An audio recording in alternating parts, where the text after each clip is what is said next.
What happens when respect dies on live television? When a legend walks onto a stage, expecting warmth, only to face a firing squad disguised as conversation. In just 36 seconds, one woman's words would ignite a firestorm that Britain would never forget. This is the story of an interview that went horribly, devastatingly wrong, and the moment one man's dignity shattered an empire of cruelty. It was supposed to be routine, a Tuesday afternoon, midday television, the kind of show where celebrities chat, laugh, and promote their latest projects. Sir Cliff Richard, 73 years old, a living legend with over 5 decades in music, had agreed to appear on Loose Women, one of Britain's most popular daytime talk shows. He was there to discuss his upcoming tour, to share stories, to connect with fans who had loved him for generations, but what happened next wasn't an interview, it was an execution. Within minutes of sitting down, Sir Cliff would face the most brutal personal attack ever broadcast on British daytime television. A host would cross every line of professionalism, and a nation would watch in horror as kindness was met with venom. The woman responsible? Denise Welch, a presenter who, in her quest to be tough, would become the most hated figure in Britain overnight. This is the story of that day. The interview that broke all the rules, and the 36 seconds that changed everything. The ITV studios hummed with their usual energy that afternoon. Crew members adjusted lights. Producers whispered into headsets. The audience settled into their seats, excited to see a music legend in person. Sir Cliff Richard walked through the corridors with his trademark warmth. He'd done thousands of interviews in his life. He knew the game: smile, be gracious, share a few anecdotes, promote the tour. Easy. He stepped onto the Loose Women set and took his seat. The panel sat across from him, Denise Welch at the center, flanked by Nadia Sawalha, Linda Robson, and Kay Adams. The audience applauded. Cliff smiled, but something felt off. There was a coldness in Denise's eyes, a sharpness in her posture. The other hosts noticed it too. Nadia glanced nervously between them. Linda shifted uncomfortably, and then Denise spoke. "So, Cliff," she began, her voice carrying an edge that made the room tense. "Here you are again, still performing at your age. Don't you think it's time to hang up the microphone and let someone younger take the spotlight?" Silence. The question hit like a slap across the face. Not a greeting, not a welcome. An attack. Immediate. Personal. Cruel. Cliff's smile faltered, just for a second, before his decades of professionalism kicked in. "Well, Denise," he replied steadily, "I think as long as people want to hear me sing, and I'm physically able to do it, age is just a number. Music doesn't have an expiry date. Gracious, measured, dignified, but Denise wasn't done." Nadia tried to intervene, complimenting Cliff's enduring voice and passion. But Denise leaned forward, her expression hardening like stone. "That's all very romantic, Nadia," she shot back. "But let's be honest here. Cliff, your last few albums have been commercial disasters. The charts are dominated by artists who weren't even born when you started. Isn't this just about ego at this point?" The studio fell silent. Even the camera operators froze. Linda Robson's mouth dropped open. Kay Adams shifted uncomfortably, visibly disturbed by where this was heading. This wasn't journalism. This wasn't even confrontation. This was humiliation. Cliff straightened in his chair. His voice remained calm, but you could hear the disbelief beneath it. "I'm sorry, but I have to disagree with you there, Denise. My fans, many of whom have supported me for 50 years, still come to my concerts. They still buy my music. I'm not sure what commercial disasters you're referring to." A reasonable response, a professional deflection, but Denise saw blood in the water. "Oh, come on," she sneered, her voice rising. "Your last studio album barely cracked the top 50. You're living in the past, clinging to glory days that frankly weren't that glorious to begin with." The audience began to murmur. Gasps echoed through the room. This had gone beyond awkward. This was warfare, and Denise was just getting started. Cliff's face flushed slightly, but his voice remained controlled, the mark of a true professional. "Denise, I came here today to talk about my upcoming tour and to connect with the viewers who have been so supportive over the years. I'm not sure why you're choosing to attack me personally rather than have a conversation." "Attack you?" Denise laughed. But there was no warmth in it, no humor. Just ice. I'm just asking the questions that everyone's thinking. When you look in the mirror, do you really see a relevant artist? Or do you see an old man desperately trying to recapture something that's long gone? The words hung in the air like poison. Nadia Sawalha couldn't stay silent any longer. Denise, I think you're being incredibly unfair. Sir Cliff is a legend who's given joy to millions of people across generations, but Denise turned her venom on Nadia. Oh, please, Nadia. Just because someone's old doesn't make them a legend. Half the people watching probably don't even know who he is. That's when Cliff's composure began to crack. Not from anger, but from sheer disbelief, I have to say, he said quietly. In all my years of television appearances, I've never been spoken to quite like this. I'm not sure what I've done to deserve this level of hostility. Visual flashback montage of Cliff Richard's career, performing at sold-out concerts, meeting fans, smiling in interviews. Denise's response. Hostility? This is called honest journalism, Cliff. Maybe you're just not used to it because everyone usually fawns all over you. Linda Robson finally found her voice, desperately trying to steer the conversation away from disaster. Denise, I think we should move on to talking about the tour dates. Our viewers would love to hear about that. But Denise was energized now, fed by Cliff's discomfort, drunk on the power of the attack. You know what really bothers me about performers like you? She continued, her voice dripping with contempt. You take up space that could go to new talent. You've had your time. Why can't you just gracefully exit and let fresh voices be heard? The words landed like a dagger. Cliff sat back in his chair, his face pale now. The man who had entertained millions, who had given decades of his life to bringing joy through music, looked genuinely hurt. I think, he said quietly, his voice barely above a whisper, that every artist deserves to be treated with basic respect, regardless of their age or where they are in their career. I've never tried to block anyone's path or take opportunities from younger artists. Kay Adams tried to rescue the situation. Sir Cliff, perhaps we could talk about your charitable work instead. You've raised millions for various causes over the years. It should have been a lifeline. Instead, Denise turned it into the final nail in her own coffin. Oh yes. The charity angle, Denise interrupted, her voice mocking. Another way to stay relevant, isn't it? Nothing like a bit of public generosity to keep your name in the papers when the music isn't doing it anymore. And that was the moment everything exploded. The studio audience erupted. What had been uncomfortable murmuring turned into audible gasps, shouts and cries of disbelief. Someone in the back row actually screamed, "That's disgusting!" Cliff's face went from pale to flushed red. For the first time in the entire interview, his famous composure completely cracked. He leaned forward, his voice shaking with a mixture of hurt and disbelief. My charitable work? Are you seriously suggesting that helping sick children and supporting various causes is just a publicity stunt? Do you have any idea how offensive that is? Nadia Sawalha looked absolutely horrified. She turned to Denise, fire blazing in her eyes. Denise, you've gone way too far. Sir Cliff has genuinely helped countless people. How dare you question his motives for giving back? But Denise doubled down. I'll question whatever I like. This is my show, and if Cliff can't handle a few hard questions, maybe he shouldn't be here. Hard questions? Linda Robson's voice rose, her usual calm demeanor shattered. These aren't questions, Denise. This is just cruel. You're being absolutely vile to a guest who came here in good faith. Denise whipped around, eyes blazing. Don't you dare tell me how to do my job. Linda, I'm not here to stroke egos and throw softball questions at has-beens. Has-beens.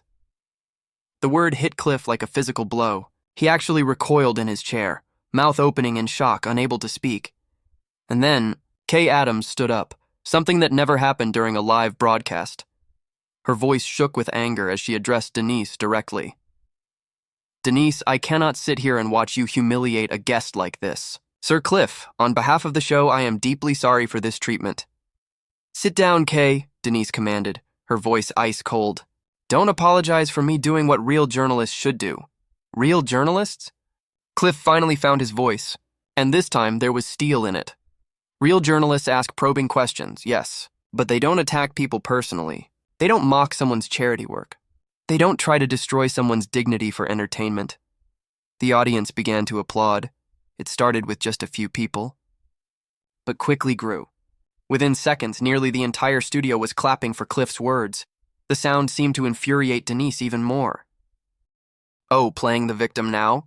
She sneered, raising her voice over the applause.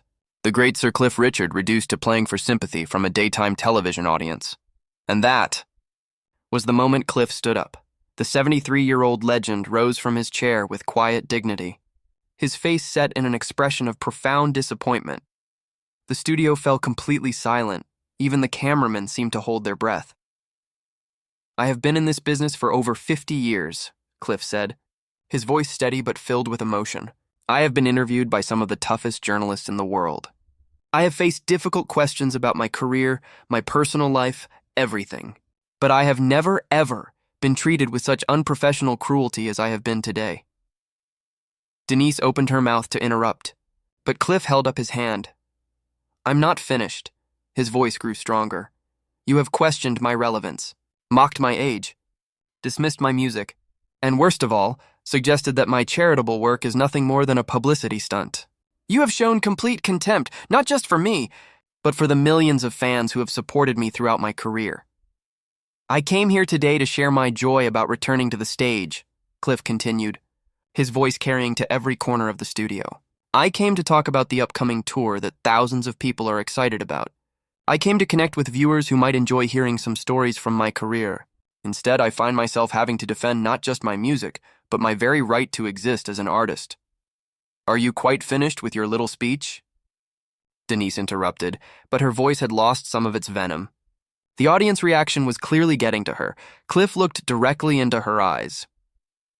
You know what saddens me most about this, Denise? It's not the personal attacks. I've survived much worse than anything you could throw at me. What saddens me is that somewhere out there, a young artist might be watching this, and they might think that this is how people in this industry treat each other, that this kind of cruelty is acceptable. The audience erupted in applause, louder than before. Some people were standing now cheering. In the control room, producers frantically debated whether to cut to commercial. Denise's face turned red. The crowd's support for Cliff was clearly not what she had expected. Well, if you're so upset about being challenged, she spat, maybe you should stick to playing to your little fan clubs where everyone tells you how wonderful you are. Cliff shook his head sadly. There it is again. The contempt. Not just for me, but for the people who enjoy my music. You're not just attacking me, Denise. You're attacking every person who has ever found joy in a song I've sung. You're dismissing their feelings, their memories, their experiences as worthless.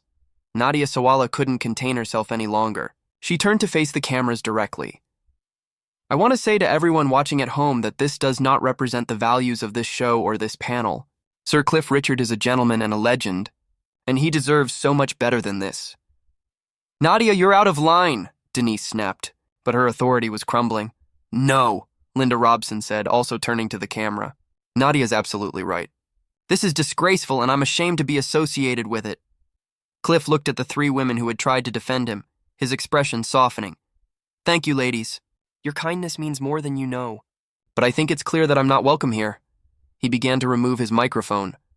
Slowly, deliberately, dignified. The simple act electrified the studio. Running away? Denise called out, making one final desperate attempt to regain control. I thought you were supposed to be tougher than this, Cliff. Cliff paused. The microphone halfway off, he looked at Denise.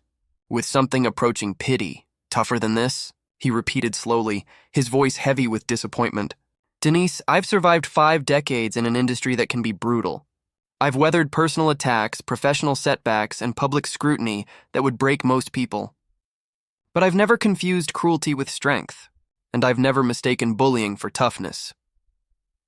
The studio was so quiet you could hear the cameras humming. Every person in that room knew they were witnessing something extraordinary. Real toughness, Cliff continued, his voice growing stronger with each word, is treating people with respect, even when you disagree with them. Real strength is lifting others up, not tearing them down. What you've done here today isn't tough, Denise. It's just sad. Denise's face went pale, then flushed red again. Don't you dare lecture me about strength. You don't know anything about what I've been through. You're right, Cliff replied quietly. I don't know your struggles, just as you clearly don't know mine. But I would never use someone else's pain as an excuse to inflict pain on others. That's the difference between us. The cameras caught every emotion flickering across Denise's face. anger, embarrassment, and something that looked almost like shame. Kay. Adam stepped closer to Cliff. Sir Cliff, please don't let this experience taint your view of our show or our network. This isn't who we are. I know it isn't, Kay, Cliff said gently, his natural kindness shining through even now. You three have shown me nothing but grace today. It's clear that this behavior doesn't represent the values you hold dear. Linda Robson was openly crying. I'm so sorry, Sir Cliff. You deserve so much better than this. We all do, the audience began to murmur again, this time with agreement and support for Cliff. Someone shouted from the back, We love you, Cliff. Denise realized she was losing the room completely. In desperation, she made one final catastrophic attempt to regain control. Well, at least when I'm forgotten, it'll be because I stood for something real. Not because I spent my whole career singing lightweight pop songs that meant nothing to anyone. The words hit like a bomb. The audience reaction was immediate, explosive. People weren't just gasping anymore. They were shouting. Several audience members stood up, pointing accusingly at Denise. One woman yelled, How dare you! So loudly it echoed through the studio, but it was Cliff's reaction that truly stunned everyone. Instead of anger or hurt, his face showed something much more powerful, profound disappointment, mixed with genuine pity. Denise, he said softly, his voice somehow carrying over the chaos. I genuinely feel sorry for you.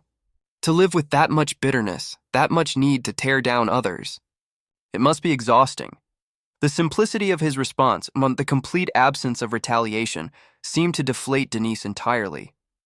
She looked around the studio, at the hostile faces in the audience, at the disappointed expressions of her colleagues, at the cameras that had captured every moment of her professional self-destruction. Nadia Sawalha stood up and walked over to Cliff. Sir Cliff, would you please accept my personal apology? And the apology of everyone who believes in treating guests with dignity and respect. Of course I do, Nadia. Your kindness throughout this ordeal has been a bright spot in a very dark moment. The audience erupted in applause for Nadia's gesture, deafening, a clear statement of where their sympathies lay. Denise sat alone at the presenter's desk, isolated, humiliated. Cliff looked one more time around the studio, taking in the faces of the audience members, many still clapping. He raised his hand in a gentle wave. The applause grew even louder. To everyone watching at home, he said, speaking directly to the cameras, please remember that kindness costs nothing, but it's worth everything. Don't let anyone convince you that cruelty is strength or that tearing others down builds you up. We can do so much better than that. With those words, he turned and walked toward the exit. The audience rose to their feet in a standing ovation that shook the studio. The three remaining panelists joined in the applause, their faces showing a mixture of admiration for Cliff and shame for their colleagues' behavior. As Cliff reached the edge of the set, he paused and looked back one more time, not at Denise, but at the audience who had supported him through the ordeal. He placed his hand over his heart, gesture of gratitude that brought many people to tears. Denise sat frozen at the desk, watching as the man she had tried to humiliate walked away with his dignity not just intact, but somehow enhanced. The camera stayed on her face as the reality of what she had done began to sink in. She had expected to be the tough interviewer who exposed a faded star. Instead, she had revealed herself to be everything that was wrong with modern media. The studio fell into an awkward silence as Cliff disappeared from view. The three remaining panelists looked at each other, then at Denise, then at the audience. Nobody seemed to know what to do next. Finally, Kay Adams spoke into the deafening quiet. Ladies and gentlemen, we're going to take a break. When we return, we'll be discussing the importance of treating each other with respect and dignity. As the cameras cut away and the show went to commercial, the audience continued to buzz with conversation about what they had just witnessed. Many were shaking their heads in disbelief. Others were openly discussing how disgusted they were with Denise's behavior. In those final moments before the break, the cameras caught one last image that would be replayed countless times in the days to come. Denise Welch sitting alone at the presenter's desk, her head in her hands. while the empty chair where Sir Cliff Richard had sat stood as a monument to dignity in the face of cruelty. The man who had walked into that studio as a beloved entertainer had walked out as something more, a symbol of grace under pressure, of kindness in the face of malice, of the truth that real strength comes not from tearing others down, but from lifting yourself up, even when the world tries to push you down.